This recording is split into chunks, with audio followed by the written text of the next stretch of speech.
Good morning সবাই, সমস্যার নতুন ব্লগে তোমাদের স্বাগত জানালাম। আজকে চলো একটা তোমাদের দারুণ জিনিস দেখাই, এত এক্সাইটিং একটা জিনিস। সবাই কমেন্টসে জানিও কার কার বাড়ির সামনে এই ঠেলা গাড়িগুলো আসে। এটা আবার 10 টাকার ঠেলা গাড়ি, যা কিনবে সব কিছু 10 টাকা।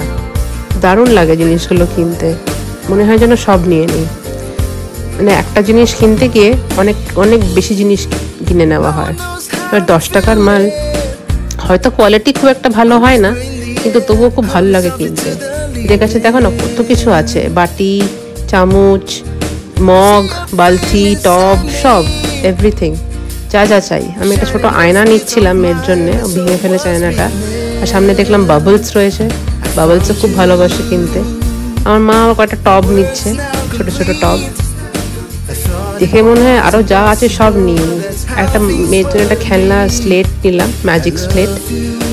আর কি কি নেবো মামা তখন মাথায় ঠিক আসে না। এই আমার শপিং, 10 টাকার 100 টাকার শপিং।